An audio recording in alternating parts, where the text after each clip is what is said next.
మహేష్ గారు మీ వాయిస్ రావట్లేదు. నరేష్ గారు చెప్పండి. రైట్. ఏంటి సార్, అంటే మీ ఏఐసిసి నేషనల్ కౌన్సిల్ మెంబర్గా కూడా ఉన్నారు మీరు. ఎట్లా చూస్తుంది ఇది? దీనికి సంబంధించి ఇదంతా కూడా విదేశీయుల హస్తం ఉన్నది, లేదు అని అంటే ఇక్కడ ఉన్నటువంటి కొన్ని పార్టీలు ఈ విధంగా చేయిస్తున్నాయి, ఇదంతా కుట్రపూరితంగా. సో పూర్తిగా ఇప్పుడున్నటువంటి గవర్నమెంట్ వైపు యువత అంతా ఉంది, కానీ ఈ విధంగా దుష్ప్రచారం చేస్తూ ఉన్నారు, ఏదో యూత్లో ఒక ఇబ్బందికర పరిస్థితి సృష్టించే ప్రయత్నం. ఏం చెప్తారు దీనికి సంబంధించి?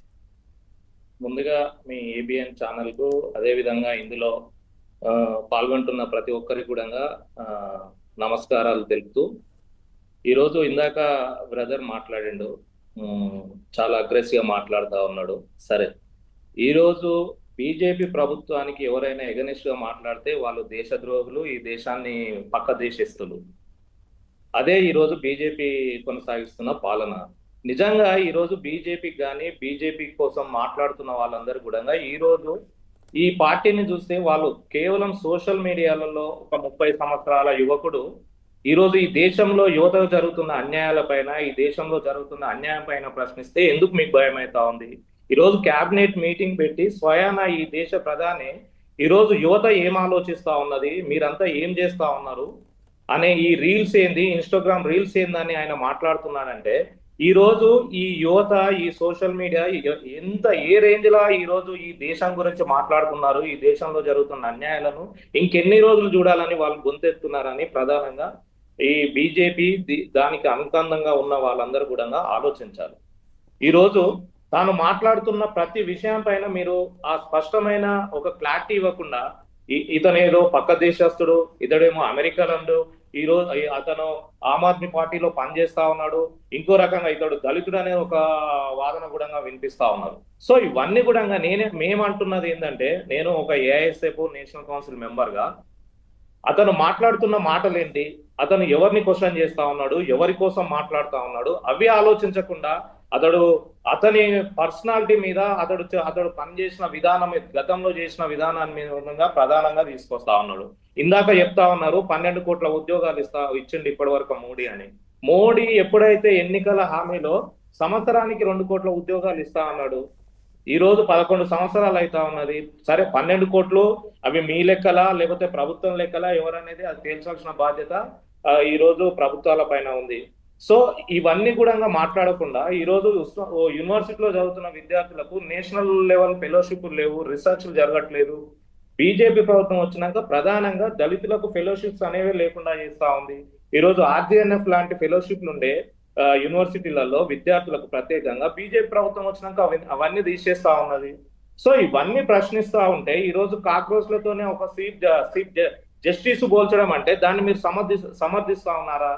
సో ఈ యువతంతా కూడా చూసి అరే ఈ రోజు కాదు రేపు అది ఇంకో ప్రభుత్వం సరే యువతకు సంబంధించిన కొన్ని మార్పులు తీసుకొస్తాదేమో, మేము ఇంకా వెయిట్ చేస్తా ఉన్నామని వాళ్ళు వెయిట్ చేస్తా ఉంటే వాళ్ళని కించపరుస్తున్నట్టు, నువ్వు ఒక ఉన్నతమైన స్థానంలో ఉండి ఈ రోజు మీరు అదే విషయాన్ని మాట్లాడుతుంటే యువత ఇంకెన్ని రోజులు చూడాలి? ఈ రోజు మీరు అంటా ఉన్నారు పశ్చిమ బెంగాల్ లేకపోతే ఆ ఏరియాలో మేము యువతనే మమ్మల్ని గెలిపిస్తాం. మీరు తమిళనాడులో చూడండి, తమిళనాడులో యువత మొత్తం కూడా ఇప్పుడు విజయ్ లాంటి వాళ్ళను మీరు కావాలని కోరుకుంటా ఉన్నారు. ఈ రోజు ఈ దేశంలో ఇప్పుడు వీళ్ళందరూ కూడా సోషల్ మీడియా వేదికగా ప్రశ్నించేటోళ్ళందరూ కూడా వాళ్ళందరూ కూడా ప్రశ్నిస్తా ఉన్నారు. మీరు ఈ విషయాలు ఎందుకు కన్సిడర్ చేస్తలేరు? కేవలం మీకు అనుకూలంగా మాట్లాడే విషయాలను మాత్రమే మీరు కన్సిడర్ చేస్తారా అని మేము ప్రశ్నిస్తా ఉన్నాం. ఈ రోజు ఈ దేశం ఎటుపోతా ఉన్నది. ఈ రోజు శ్రీలంక లాంటి దేశాల్లో ఏం జరిగిందో మీకు తెలుసు. భారతదేశంలో కూడా ఆ పరిస్థితి వస్తుందని మేము అనుకుంటా ఉన్నాం. ఇప్పటికైనా ప్రభుత్వాలు యువత ఏం కోరుకుంటున్నది, నిరుద్యోగులు ఎందుకు మారుతా ఉన్నారు, వివిధ రాష్ట్రాల్లో ఏంటి పరిస్థితి అని ఆలోచించకుండా మీరు కేవలము ఎవరైతే బీజేపీకి వ్యతిరేకంగా మాట్లాడుతారో, ఎవరైతే అంటే వాళ్ళు అనేది సార్, ఇప్పుడు యువతకు ఏమి చేయకపోతే మొన్న జరిగిన ఎలక్షన్స్ లో ఏ విధంగా అంత మెజార్టీ వస్తుంది, ఎట్లా గెలుస్తాము? మీరు చూడండి, మొన్న జరిగిన ఎలక్షన్స్ లో ఎన్ని ఓట్లు రిమూవ్ అయినాయి, అక్కడ ఏ నినాదంతో పనిచేస్తా ఉన్నారు. బీజేపీ చిట్ట చివరి ఆయుధం ఏందో మీ అందరికీ తెలుసు. ఆ నినాదంతో యువత ఇప్పుడు ఈ దేశంలో కేవలం యువత ఓట్లే లేవు. అన్ని ఏజ్కి సంబంధించిన ఓట్ల ఉన్నాయి. వాళ్ళందరినీ కూడా ఏం ప్రలోభాలకు గురి చేస్తా ఉన్నారు. అవన్నీ కూడా మనం ఒకసారి ఆలోచించాల్సిన అవసరం ఉంది. ప్రధానంగా ఈ రోజు యువత ముందుకు వస్తా ఉన్నది. ఈ యువత ముందుకొచ్చి సోషల్ మీడియా వేదికగా ఈ రోజు ఈ ప్రభుత్వాన్ని ప్రశ్నిస్తా ఉంటే వాళ్ళకి ఏం చేయాలో అర్థం కావట్లేదు. వాళ్ళ మొత్తం చిట్టా మొత్తం బయట పెడుతున్నది. దాంట్లో భాగంగానే ఈ రోజు అతను ఎవరైతే 30 సంవత్సరాల యువకుడు ఉండో అతని మీద కౌంటర్ చేయడము, 4 రోజులలో 120 సార్లు దాన్ని బ్లాక్ చేయడానికి అటాక్ చేసింది బీజేపీ ప్రభుత్వం కాదా? మీరు దీన్ని ఈ దేశంలో ఏం జరుగుతుంది అనేది ఈ రోజు బీజేపీ, మీరు అధికారంలో మీకు తెలియదా? ఏం చేస్తా ఉంది, ఇంటెలిజెంట్ ఏం చేస్తా ఉంది, అసలు ఆ సైట్ ఎక్కడి నుంచి ఓపెన్ అవుతుంది? మీరు ఉత్తానే మాటలు మాట్లాడడం కాదు కదా, మీ చేతిలో ప్రభుత్వం ఉంది, మీ చేతిలో యంత్రాంగం ఉంది. ఏదో ప్రజలు ఏది చెప్తే అది నమ్ముతారు అనుకోవడం, అదే అతడేదో ఫేక్ లేకపోతే పరదేశస్తుడు అనడం అది కరెక్ట్ కాదు. ఇప్పటికైనా బీజేపీ యువత ఏం ఆలోచిస్తుంది, నిరుద్యోగ ఎందుకు పెరుగుతా ఉన్నది, నిజంగా మనము మతము కులం అనే రాజకీయాలు చేస్తా ఉన్నాం, అవన్నీ కూడా పక్కకు పెట్టి భారతదేశంలో ప్రజలు ఏం కోరుకుంటా ఉన్నారు, యువత ఏం కోరుకుంటుందని ఆలోచించాలి.